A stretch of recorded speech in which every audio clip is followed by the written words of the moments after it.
With The Acolyte Season 1 at an end, it's definitely one of Star Wars' most ambitious projects. The series had Amandla Stenberg's Osha and May struggling with the light and dark sides, respectively. It all centered around the Jedi killing their witch coven on Brendick and covering it up. The twins were separated, thinking the other had died. As fate would have it, they have been reunited, not only to learn the truth about the genocide, but to discern where their destinies lie with the Force. The Acolyte Season 1 finale finds all parties returning to the scene of the crime. The twins seek justice, answers, and closure. However, the Acolyte produces chaos and death, reminding the Jedi that all they have is the illusion of control in a fraying galaxy. As fans see, this notion terrifies the Jedi and precipitates more ethical and moral lines being crossed. The Acolyte reveals its Sith Master as Darth Plagueis. The finale finds Kamir making a pact with Osha. After nursing her back to health, Osha gets a vision of May with a lightsaber. They know she will be going to Brendick with Saul, the disgraced Jedi Master called Master Vernestra, so he can confess his sins and what Endara covered up 16 years ago. Both head off to Brendick. However, a mysterious moon is seen in the caves of Kamir's base. He remains in the shadows observing as the duo depart. This is more than likely Darth Plagueis, the legendary Sith Lord who would train Palpatine years later. It's a blink and you'll miss it cameo. But from the red and yellow eyes and the black hood, it's a safe bet. For some time fans speculated if Plagueis would appear, and it looks like he had an apprentice before Palpatine. The Acolyte's Kamir loses to Master Saul. In time, Kamir arrives on Brendick and duels with Saul.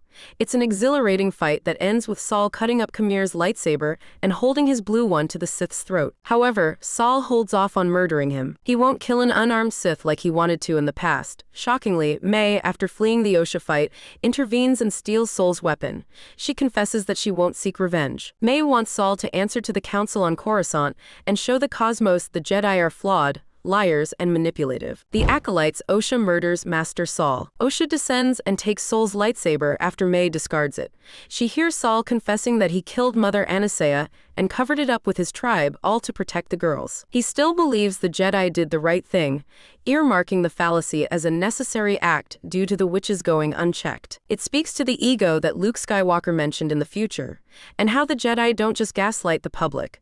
They convince themselves that even when they break rules, it's for the greater good. Osha is heartbroken. All that love and trust for her former teacher is gone.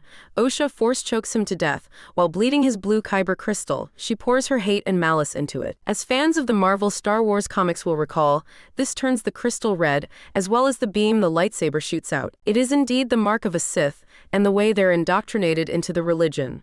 It affirms that Osha is now with the dark side. The Acolyte's Kamir wipes May's mind. With the sisters reunited at last, they decide to flee.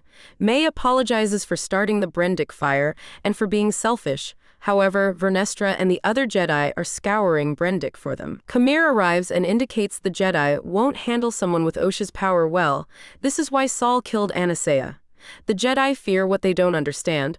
Osha brokers a nefarious deal with Kamir. In exchange, he has to wipe May's memories, so when the Jedi locate her, they won't know what's transpiring with Kamir and his acolyte. This way, Kamir and Osha can follow the power of two, aka the Sith rule of two, and evolve so they can get stronger to fight the Jedi. The Jedi find May in the forest. She has no recollection of when she killed Masters Endara and Torben, nor does she know what Osha and Kamir are scheming. Osha will reunite with her when the time's right, but for now, she thinks May is safe with the enemy. They'll keep trying to learn from May so she won't be harmed. The final shot with Osha shows Kamir holding her hand and the lightsaber. Their journey is going to become more difficult, but at least they're alone on Kamir's oceanic planet to perfect their craft. The Acolyte's Master Vernestra Rawo conjures up another Jedi lie. In the Acolyte Season 1 finale, a senator representative lambasted Vernestra earlier on for not controlling the Order. He felt the Jedi were a cult who lost their way and who kept the public fooled with a facade. After learning about the murder investigation, he confessed he would escalate this up the ranks. The final moments show Vernestra admitting in a trial about the Brendick incident and the deaths that followed. She admits the Jedi entourage killed Anastasia's coven and covered it up. However, Vernestra vilifies Saul and says he killed the other members when they threatened to talk recently. She needs a patsy and says Saul ended his own life on Brendick. She actually burned his corpse to remove evidence of Osha's choking.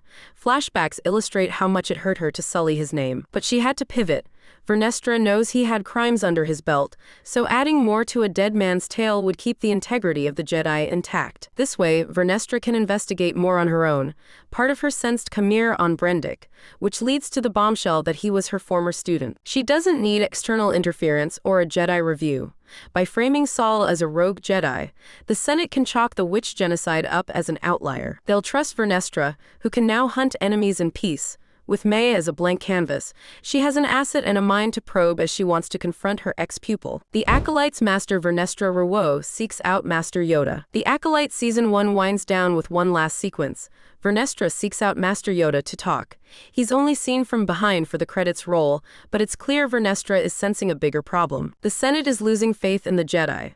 Not to mention, if Saul and Indara hid the Brendick genocide, other Jedi may be breaking laws elsewhere and covering it up. This scene proves that the Jedi had issues way before the Phantom Menace.